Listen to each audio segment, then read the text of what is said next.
In fact, I'll start chatting. So about 8 years ago, I was in a room just like this in Birmingham in the UK. It was such an emotional meeting because it was full of energy and we didn't know what was going to happen. And here I am now, something similar in New Zealand, and something exciting is going to happen. I know it will because I've seen it in the UK.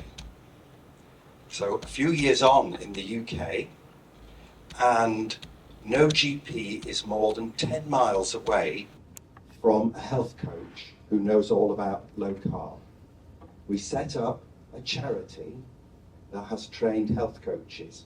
We've got 250 trained health coaches.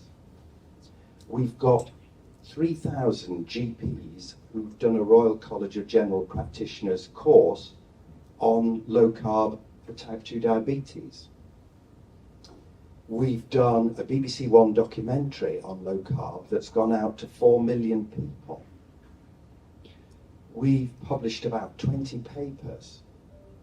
So many things have happened, and that's going to happen here. It'll be different, but it's going to happen.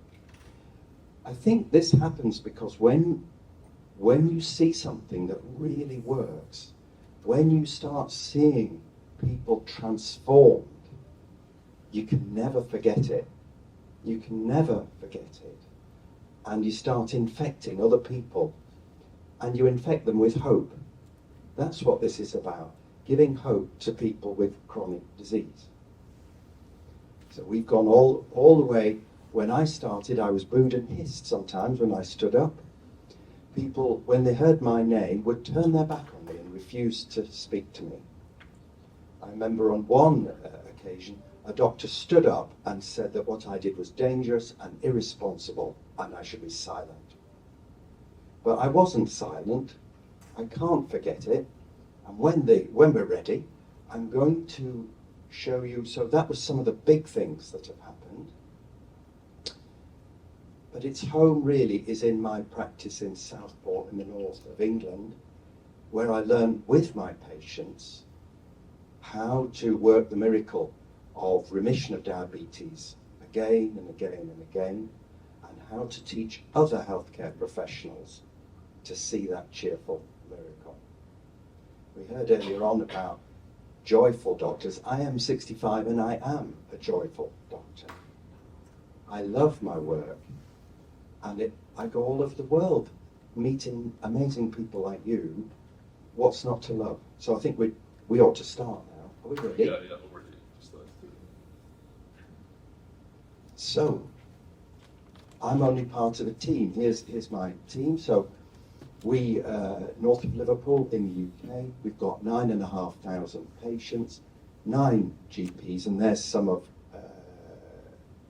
the team. And of course, this isn't an individual success for me. It's a success of my team, and there are the people. Particularly, I'd say the patients are part of the team. One of the key things is unlocking the potential in each one of us to have a better life. And that's a wonderful shared goal. Let's start immediately with a patient. Some of you heard me speak on Thursday, and so you're wondering whether this is going to be boring and exactly the same as it was on Thursday. There are different patient styles. So there's going to be more evidence and emphasis in different places. So let's kick off. Can we have Dan back, please? He's gone. Oh, we missed a slide. What is important in life? What's more important than health? And sometimes I actually think we forget that. What have you got without health? What's left? So little. So people often, they say, oh, my patients wouldn't give up bread. But really, would you not give up bread if your health depended upon it? If you could have a better future? Click again. This is what I was saying. Everybody has a piece of the puzzle. Each of you has a piece of the puzzle. I think that patients are actually their own expert. I supply information, but people are their own expert. They know themselves. And so that you saw the two types of consultation at the beginning. If we just talk at people, we know nothing of the expertise that that person has about what might be appropriate to them. And I think that's the key of health coaching, where you are genuinely interested in the life experience of that person. And what I'm hoping to demonstrate is if you work in partnership with people, you can get the best results in the world. So our clinic in Southport actually does get probably the best results of any clinic in the world in 10-minute appointments in the British cash-starved NHS, better than any private clinic. And so much of that success is based on what I've learned from Jen, who you're going to meet shortly, a psychologist who understands the contribution of people's wisdom of themselves can make, and also how important it is to consider psychological aspects rather than just telling people what to do. Click. At last, a patient. This is Dan. I love Dan. Here he is. He's 40 years old, and he came to me with a hemoglobin A1C, which is the average sugariness of his blood, and it was 95 millimoles per mole. That's really, really high. In that 10-minute appointment, we have a choice. Dan, it's possible that in 6 months' time, you could be the best you've been for years and years.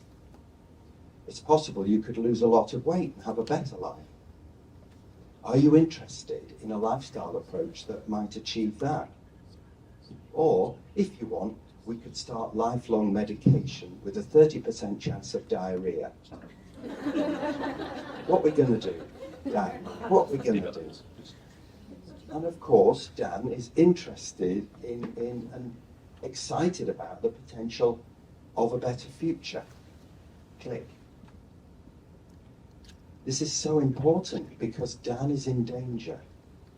Anybody with a hemoglobin A1C above about 60 millimoles per mole is losing a third of their life expectancy. That's how important this is. People are dying, and it's not just the death, it's the multiple morbidity, it's the misery and the tiredness and the ulcers and so on and so forth. So Dan is in danger. I chose not to tell him about the danger because frightening people doesn't work as well as a glimpse of a better future. Click. And again, click. So here's the happy bit. Hooray! Look what he did. Look what he did.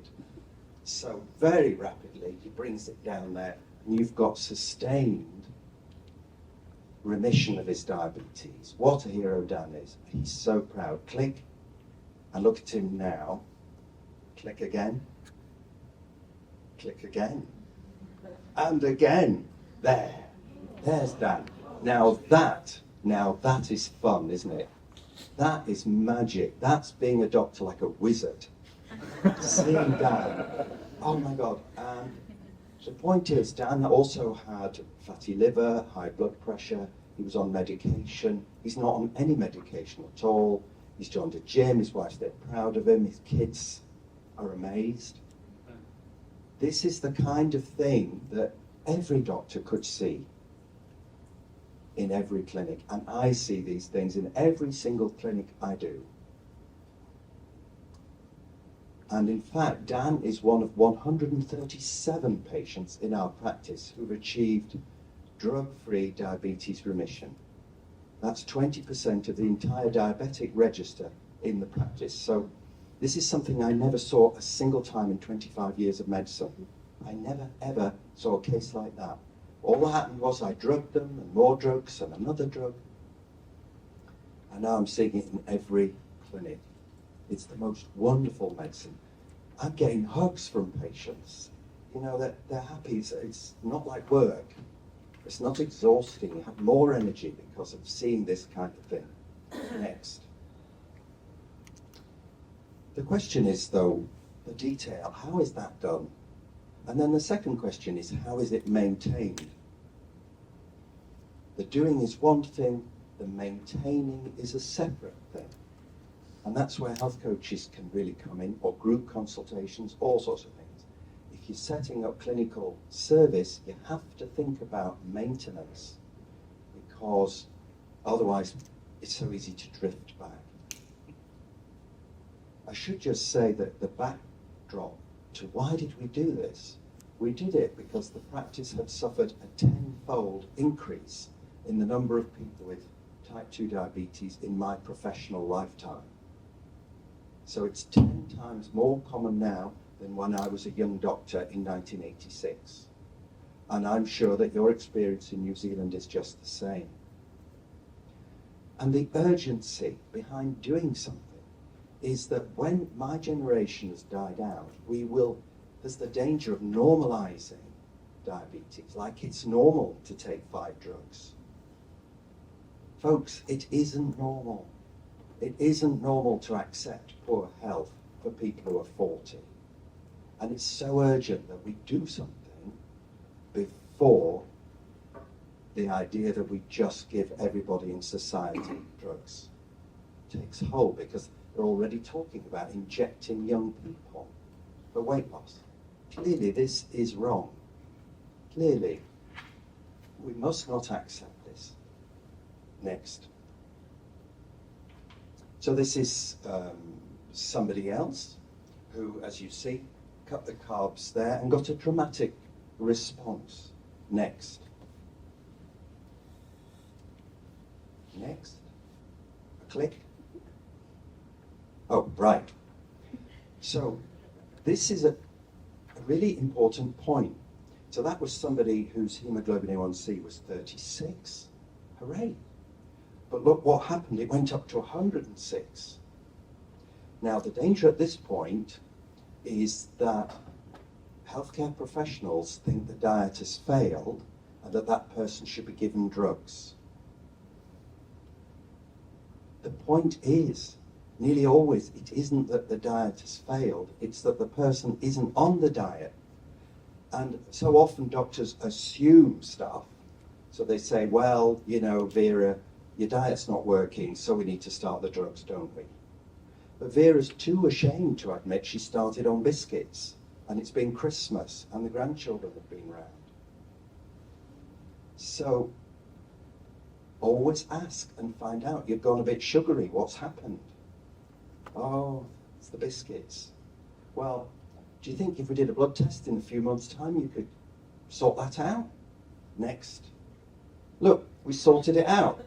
So give Vera a chance. Give her a chance.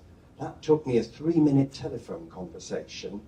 That's not exhausting. Just say, you've gone a bit sugary. Do you know why? Yes, you do. What will you do? Oh, well, it worked before. Let's do it again. 3 minutes, that's all. Maintenance matters. Maintenance matters. Next. Yeah, what's remission? So we now have an international agreement on what remission of diabetes is. Obviously, you've got to have diabetes in the first place, it's type 2. You've got to have hemoglobin A1C, sugariness, less than 48 millimoles per mole, without diabetes. Medication lasting for 3 months. That's the definition. That's real progress, actually, because it's giving hope to the world. The fact we are talking about remission gives hope to people. How much better to talk about you could achieve remission than, you know, you've got this chronic deteriorating condition, we'll monitor you, you know, because your eyesight might fail, your kidneys might fail, and let's look at your feet in case you need an amputation. Let's talk about remission right from the start. So if we look at the remission rates at Norwood Avenue, click. There. So in 2017, we only had 15 cases of remission. Now, as you saw, we've got 137. So we're improving all the time. The remission rate for the people who go low carb is now 50%. So half of all the people at Norwood Avenue who accept information on the low carb diet, 50% of them can expect remission. The reason our figures are getting better and better is Jen and I and the whole team are fascinated by what makes a difference. So it's an iterative process. We're learning and moving on. We learn from our mistakes as well. But we're improving all the time, and that's the sort of thing you can do in live clinical practice rather than applying something fixed. Each of you would have a different practice and some different lessons to learn. But if you reflect, if you're really interested in success, you can improve and improve. Next. We save loads of money. So that is nationally collected data for all the GPs in our area on their drug expenditure on diabetes alone. So I didn't collect that data, the government collected it. And you'll see that our practice is weird. We're just not spending the money on drugs. So we save about $140,000 per year on the drugs for diabetes alone. But we're also saving on antidepressants, antihypertensives, because we have a very different approach. And that's what you can do here. Next. If any of you want a lot more detail, we've got about 20 papers published, but this is the latest one, and it's open access. The diet sheets are in there, the results, the supplementary file has got a lot of Jen's psychological stuff in it. Next. Oh, yeah, this is the shelf bit. That paper is the most successful paper that journal has ever published. The most. It's number one. And that is because the international interest in the low-carb movement is so great that people are hungry to learn more. And that means the editors are now accepting papers on low-carb because they sell more journals. So it's another success, Next. So let's drill down a little bit more into the detail of how this is done. I would divide it down into psychology, next, and physiology. Next. And the next. There you go. So that's what we're going to do. Let's start with the psychology. They're going to hear a lot more from Jen, because she is actually a psychologist. Next. Yeah, hope. I think we've already had a flavour of hope. And the idea of patients' goals. They may not be the same as mine. It might be something quite different. But if you can find shared goals with clients or patients, it's a wonderful experience of medicine. So we're going to talk a little bit about that, and the use of hope and choice. I gave Dan a choice, didn't I, of the medicine, or would he like to do a lifestyle approach? There was a choice there. It's a bit loaded, wasn't it? But still. Next.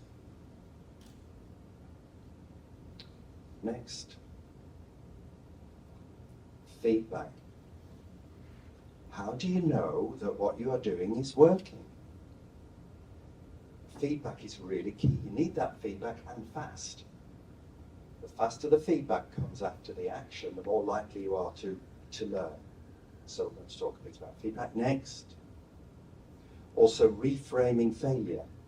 What do we do when our patients gain 10 kilos in weight over Christmas? Are we going to tell them off? No, we need to do something else. Next. And next. Right. So this is a lady that came to me with poorly controlled diabetes. She was on all the medications listed here. So all these medications were achieving a hemoglobin A1C of 70. Great results. Great results. They were on loads of drugs. The problem was that drugs gave side effects. She actually saw 3 doctors because of the thrush, terrible thrush caused by the SGL2 inhibitor, dapagliflozin. Not one of the doctors told her that her discomfort and thrush was due to the drugs she was taking. Then she was so fed up, she changed doctors and came to me. her goal was, I know my diabetic control is poor, but is there any way I can get off these drugs? And what you can see, she actually came off the dapagliflozin. The gliclazide, the dapagliflozin caused thrush. The gliclazide caused weight gain. The amitriptyline caused constipation. The cocodamol caused constipation. And the cotenidone caused gout. So she had to take the allopurinol for the coten. Do you get? It's just ridiculous. Just ridiculous. And she came off all those and ended up with a better diabetic control. But better than that, she's proud because she's fixed herself. And she said, I'm not a foolish person. If only I'd known this before. I suffered so much. So that was her goal. Doctor, can I come off some of these medications? Great, let's have a go. Let's have a go. So patient goes, next. Oh no, loads of these. Next. Next. You get it, you get it, you get it. Right, feedback. So look at that wonderful graph. This is weight in kilos. This you will see, you see this dropping off a cliff? That's so typical of what happens with low carb. It's absolute, you just can't believe it. So this person is the lightest he's been since 1991. I mean, wow. I've got hundreds of patients who are lighter now than in the year 2000. Hundreds. And that's so typical. And these graphs, of course, the computer systems can generate them now. People go home, they're showing their relatives, the graph's on the fridge. You don't want to spoil your graph. You don't want to spoil that graph. But feedback can come in other ways. Next. Next. Yeah, you get it. So on Thursday, you saw a young man with a belt, and now we've got an old guy. And he uses his belt as well. And he's showing you with his thumb where his belly used to be. And for him, that's a source of great pride. So he continues to wear that belt because it's a reminder of the man he was. Next. Next. Reframing failure. This is the interesting one. This is so common. So here's somebody, 100 millimoles per mole, dramatically gets remission. Amazing. Oh dear, what's happening here? We've drifted right off. Look at that. Almost certainly that will be Christmas. I hate Christmas. I hate it. Every year. Oh God. Now, the question is, what do you do with clients at this point? They've gained weight and they've gone all sugary and they come in and they say, I know you're going to tell me off. I've let you down. We don't tell them off. They haven't let us down. What I do is I say, this is really interesting. Never mind the guilt. How would you do Christmas next year? Let's learn from this. Let's learn. What would you do? And then let's make it specific. At what point did Christmas go wrong? They often say, well, it started with a big tub of chocolates that I bought for the grandchildren, and I ate them all, you know, and then I bought another tub, and then it was, and so on. But why start with that first tub? The important thing is to reframe this in a hopeful way in terms of lessons learned and make it specific. That's reframing failure. There's no guilt in that. It's which of us hasn't learned from mistakes? Sorry, we've made errors, haven't we? But we're not stupid, so we learn. That's part of being human. And we should accept that. And if you look carefully, this person has done better here than they did there. And we've allotted these patients who learn from errors. Your clients who do well, they get overconfident. They think, it's great. And then they think, I could just try a little bit. And they don't realize that little bit, particularly if they're carb addicts, as Jen will tell you, it goes right out of hand. And that's why the maintenance is so important, that you don't let them go, because you need to be there to reframe failure and welcome it. I'm almost glad when it happens, because then they're safe, or safer. Next.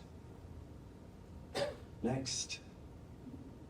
Okay, right. Oh, now you went. Next. Yeah. Isn't this interesting? A patient gave me this. You see, we weigh our patients throughout their lives.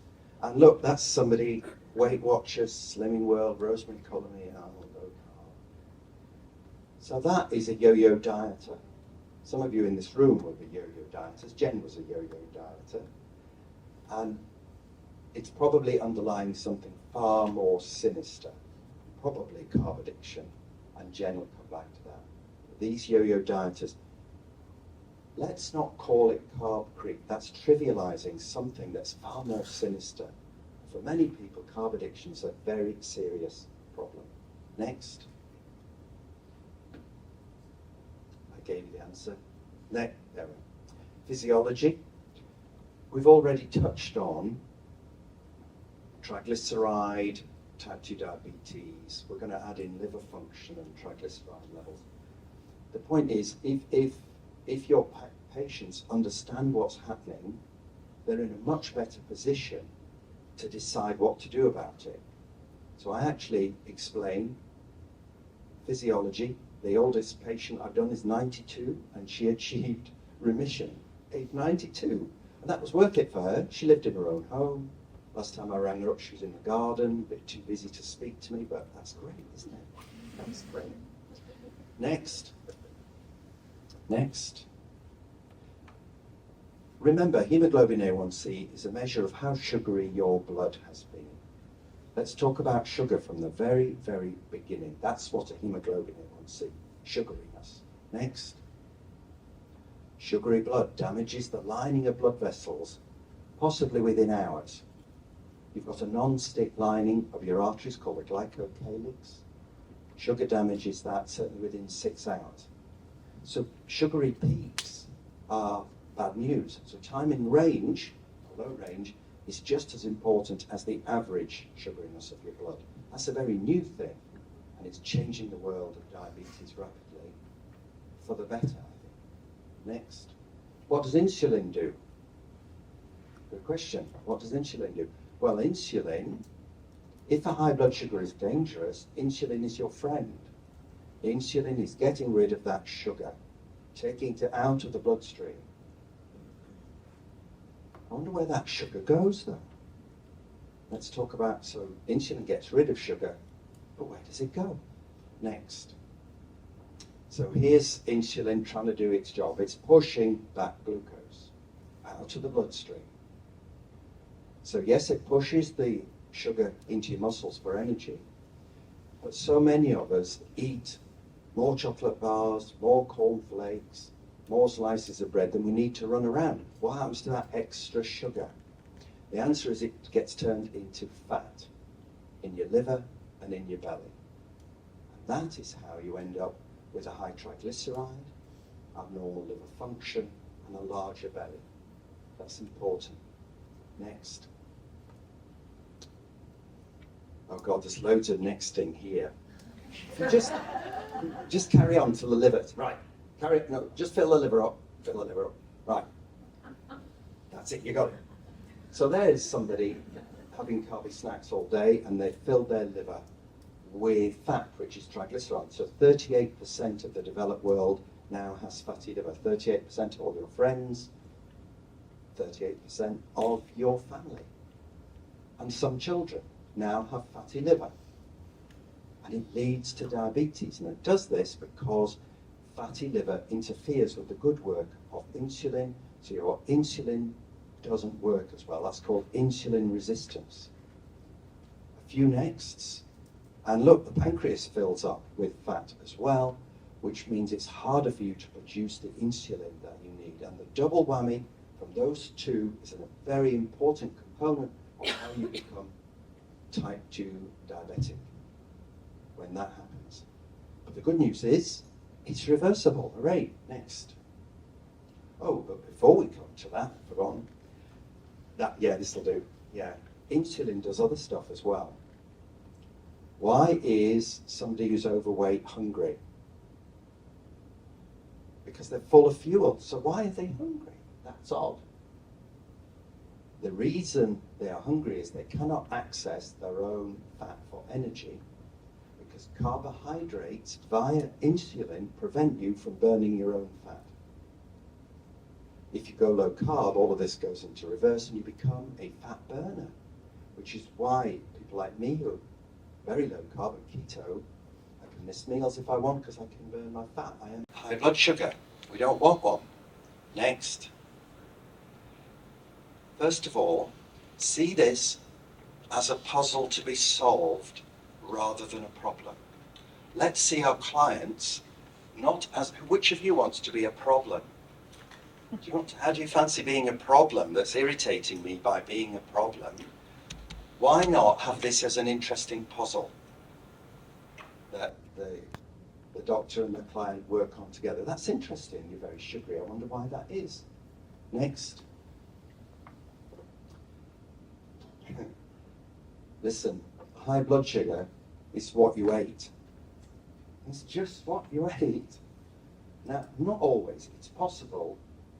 It is possible that steroids or some other drugs, it's possible that stress contributes to this. But in 95% of all the people I ever see with a high blood sugar, it's something they ate. And if we just accept that, we can make such wonderful progress because then you're taking responsibility. Next. Yeah, so questions are more powerful than statements. Jen has taught me, ask questions. So don't ask them. So where do you think the sugar is in your diet? The lady knew it was biscuits, do you remember? There's so many in my early days, so many of the patients had given up sugary things because they said, well, I'm not stupid, I know you shouldn't have sugar if you have diabetes, so I don't know where my sugars come from because I gave up sugar. And the answer is starch. So starch is things like bread, rice, potatoes. Starch is a really huge molecule and it's actually glucose molecules holding hands. And digestion comes along and breaks it down into astonishing amounts of glucose. Next. Each of you has one of my teaspoon of sugar equivalent charts. I did these to demonstrate for patients how much sugar there could be in some of the things they eat. So a small bowl of rice is the same as 10 teaspoons of sugar. So that's a terrible choice if you have type 2 diabetes. And so on through all those, a banana, 6 teaspoons of sugar, a slice of bread, whole meal, 3 teaspoons. The good news is there are loads of nutrient-dense, tasty foods that you can eat that don't put up your blood sugar. And wouldn't that just make more sense? Why give yourself a problem? Why not eat tasty food that doesn't put up your blood sugar? That's not complicated. Next. These infograms, there are actually 7 of them, and they're in 31 languages. So hopefully there's whatever language you like. People are volunteering and translating them all the time. They've been downloaded millions of times around the world. Fruit and veg. I hate the way that we lump fruit and veg like it's the same. Oh, I've had my 5 a day. Drives me mad. It's not the same. My mother used to keep in her handbag a little box of raisins because she said it was part of her 5 a day. And that is why she needed metformin. You see? So cabbage is not the same as boiled potato. It just isn't. So this infogram is helping people make better dietary choices so they get vitamins and not sugar. Next. Okay, so this is fruit and fibre. Used to be the breakfast cereal that I would recommend to my patients for the first decades of my life. Fruit and fibre. It's got to be healthy, hasn't it? What with the fruit and the fibre, what could possibly go wrong? Next. That's what goes wrong. So what this is somebody with diabetes wearing a continuous glucose monitor. So we find out what happens. And what happens is the blood sugar goes from 5.7 to 11.2. So that has doubled that person's blood sugar. That was not a good choice for breakfast. And yet I, as a doctor, was telling people to have fruit and fibre the whole time. It's what I had myself. Next. But look what happens later. The blood sugar drops. Now, when that happens, you're hungry. So you had breakfast, but then you're hungry again. Time for another bowl of fruit and fibre. Or maybe biscuits, because I'm feeling a little bit shaky now. I've gone hypo, I'm sure I'm hypo. Or I used to eat bananas. Next. Hungry, and round you go. Round and round and round, filling your liver with fat. And you're hungry, and you feel kind of unstable. You're on a roller coaster all day long. It's not nice. When my blood sugar goes low, it's like having a panic attack. It's like having a panic attack. But I thought it was a panic attack until I realised it was cured by a banana. And then I thought it's perhaps not a panic attack. Right, on we go. The dawn phenomenon. So people who have diabetes in the morning manufacture sugar from fat. So this is one of my patients. He hasn't eaten anything and the blood sugar goes up anyway in the morning.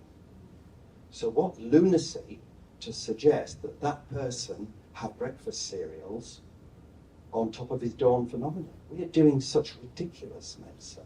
I was doing ridiculous medicine, and there is the teaspoon of sugar equivalent. Cornflakes, look at a small bowl of cornflakes right off the chart, as before you've added sugar and had a nice glass of orange juice. We can do so much better. Next. That's fine, next. So here we are. This is somebody with diabetes, and they're going to have a huge plate of chicken butter curry with roasted sprouts. Look, nothing happened to the blood sugar. Absolutely nothing. So why not eat like that? It's so simple, so tasty, not a problem. Next. That's the diet sheet that we use in our practice. That's available in both the publication, but also we have one of the big things we did in the UK that made a difference, and that I would say you need to do in New Zealand. We set up a charity. We call it the Public Health Collaboration.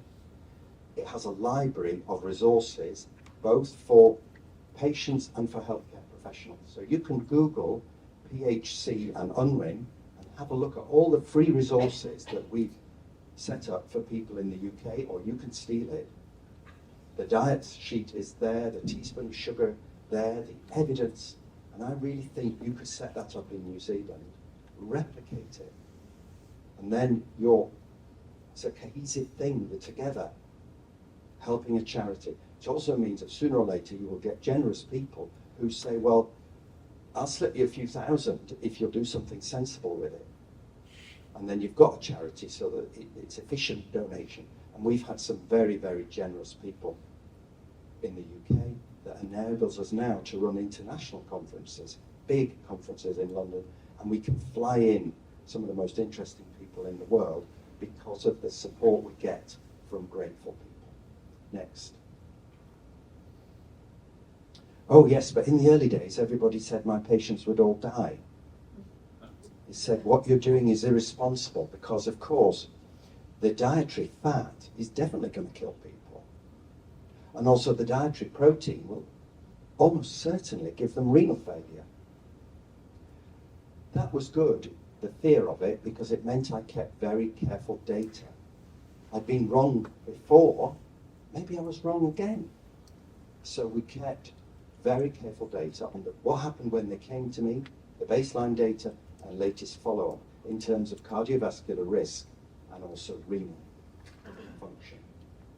Next, there we are. So these are all graphs before and after.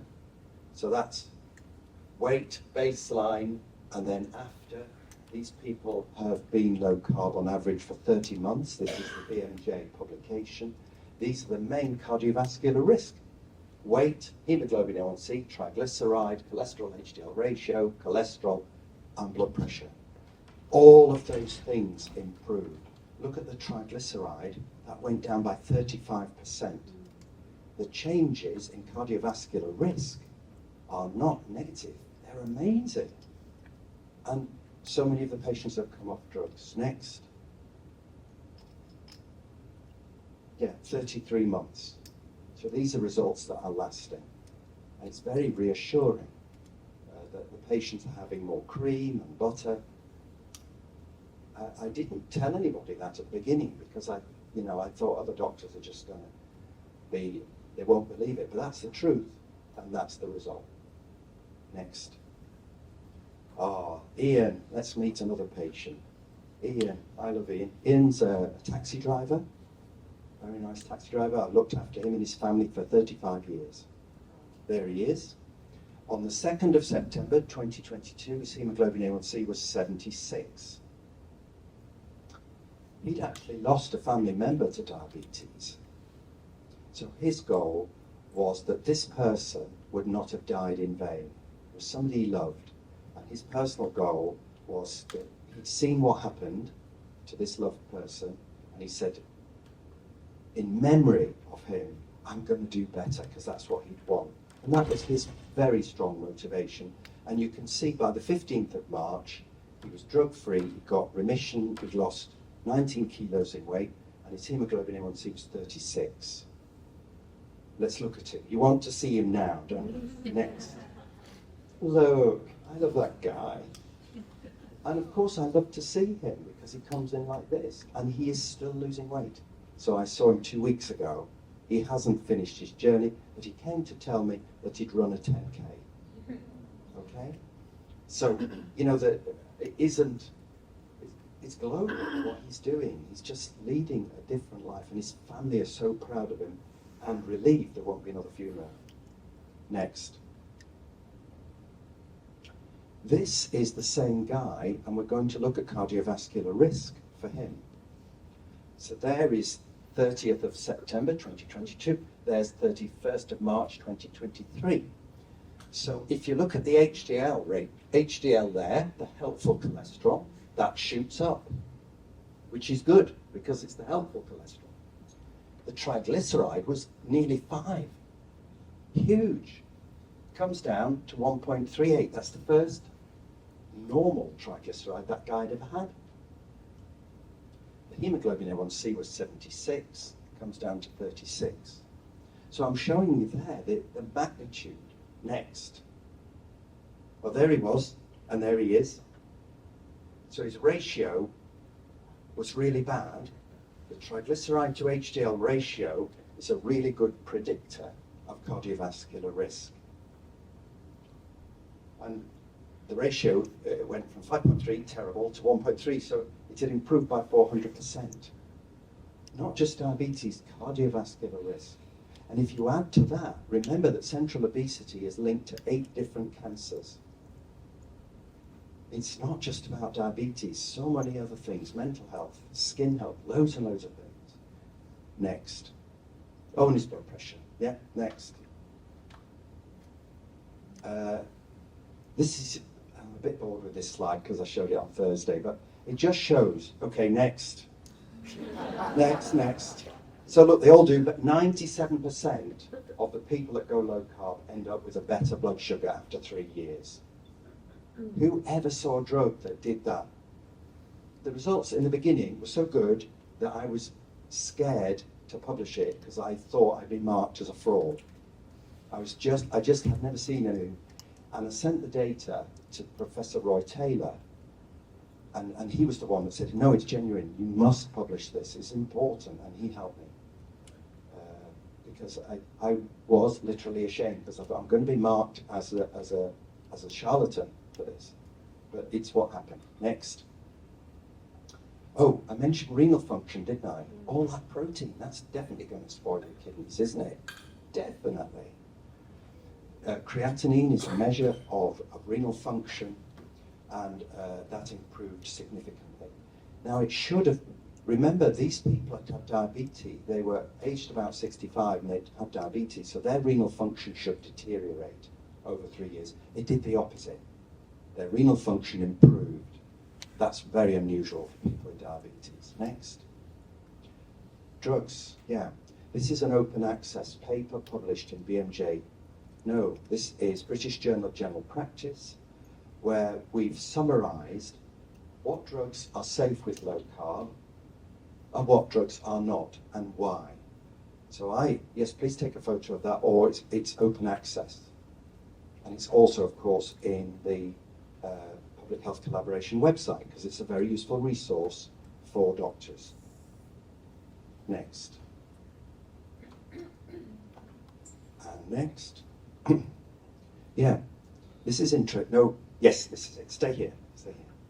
The point is, we diagnosed diabetes on a second raised blood test.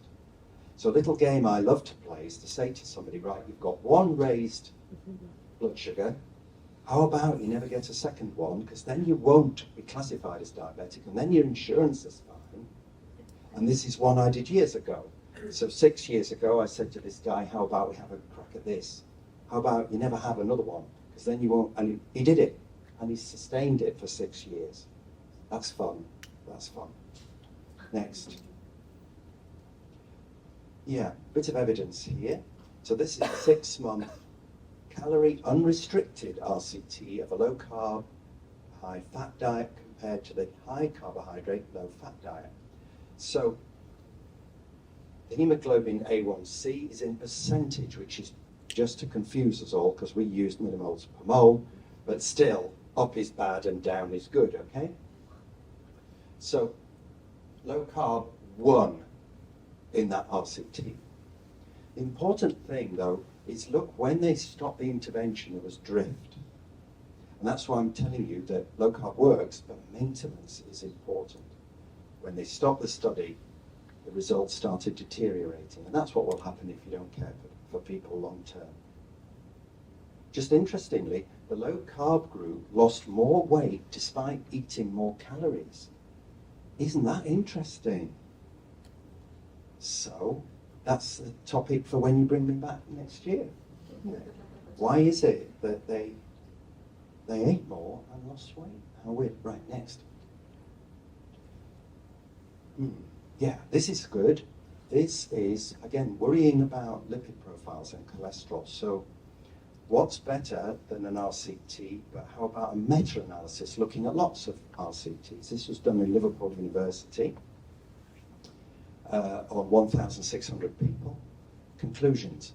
Large randomized controlled trials of at least 6 months duration with carbohydrate restriction appear superior in improving lipid markers when compared with low-fat diets. So the low-carb diet generated, it's not just my data, there's a meta-analysis where the low-carb diets was generating improved cardiovascular risk when measured by lipid profile. So that when people say low-carb is dangerous, you'd have to ask, like, how? And where's your evidence? Because we have plenty of this, all of which is on the Public Health Collaboration website. Next. You've seen this already. It was actually 29 RCTs. Again, this is the hemoglobin A1C measured as percentage. But the important point is, as you cut carbohydrate, there's a linear relationship with the improvement in diabetic control, a linear relationship based on 29 RCTs. Next. Yeah, America, the American Diabetes Association. Reducing overall carbohydrate intake for individuals with diabetes has demonstrated the most evidence for improving glycemia. Not some evidence or a bit of evidence, but the most evidence. So I would say to the rest of the world, catch up. Catch up. Oh dear, he's still doing that low-fat thing. Dear, dear, dear. Get modern. Low carb. Next. This is the final slide, and it's a very important clinical message. Very rarely you'll see something unusual, and here it is. So this is somebody, they've gone sugary up, but the weight is coming down. That is odd. And if any of you see sugariness up and weight down, you need to tell somebody and do something. Because that means there isn't enough insulin. So that could be a misdiagnosed. Somebody diagnosed as type 2 when they're actually type 1, or somebody who's transitioning into type 1, or it could be a pancreatic carcinoma. Never, never neglect that. Now in this case, this is a lady I saw 10 days ago, And she needed insulin, and you'll see that her hemoglobin A1C is improved and her weight's gone back up and she feels so much better. She needed admitting to hospital. She was very poorly. So please don't forget that. Next. Oh, Brian, another patient. He's 83. So I've just put him there to show you that it's old people and young people. We actually audited who does better, old people or young people. And it's the old ones. The old ones do better because they're organised.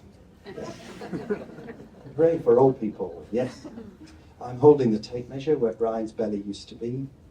He came to me, his goal was he wanted to come off insulin because he was very brittle control and he was very fat, so he couldn't walk easily.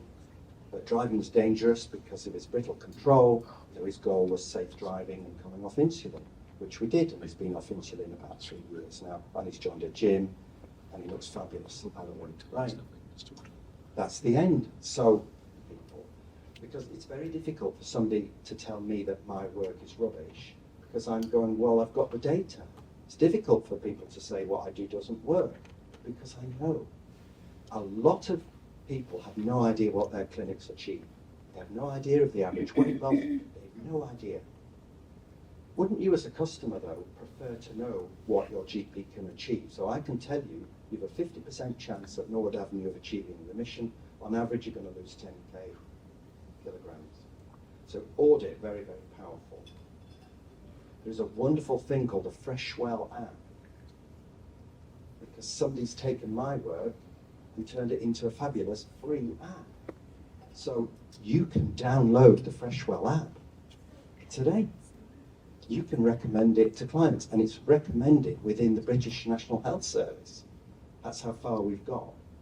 And importantly, there's a low, so people always worry about budgets. There is a low budget option. How do you do low carb cheaply? Watch out for the insurance world.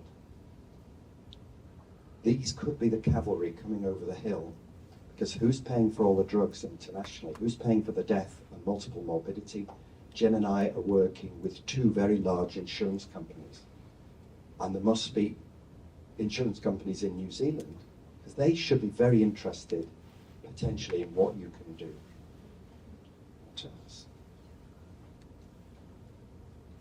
Yeah, I put written health coaches here, but we seem to have mentioned them. One of the points, that I'm coming to the last point now, is how do you roll this out? How can it be made efficient?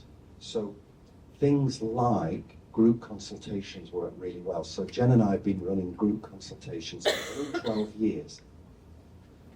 I would say running group consultations, it's nice to have a healthcare professional, but a health coach can be better, because I tend to talk too much. Don't I, Jen? Yeah. And whereas a health coach knows, instead of answering the question, ask somebody else in the group to answer the question. And it's very economical, because you can maybe do 20 or 30 people, plus you get a wonderful, cheerful dynamic. And I have patient experts who are expert patients. And that's really worth doing. So I'm sure that's quite enough from me. Jen looks very bored. Yes. You've heard it before. Charities with diabetes. Why set up a new one? Why not work with you? So why set up a new charity? Because you have charities that work with diabetes. I tried to do that in the UK, and the Royal College. So I'm a clinical expert for the Royal College of General Practitioners, and they gave me a contract with Diabetes UK. They hated the low carb approach so much they refused to have me. We're 10 years off down now. If you, well, so try it. But unfortunately, many of the diabetes charities have been bought lock, stock and barrel by the drug companies. And if you go to their conferences in the UK, it's a bonanza of drug reps use this drug. So I don't know New Zealand, if it works in New Zealand, do it. But I think this is a bit bigger. In our public health collaboration, we're talking about public health. So for us, it isn't diabetes. It goes on to cancer. It goes on to mental health. So it's it's actually broader than that, and you can then make your own charity do what you want. So it's not for me to say, please, if it works, but I do think it's much bigger. Diabetes is a start. There's a lot of international evidence now around dementia, cancer, and renal function. So more. And now I'm going.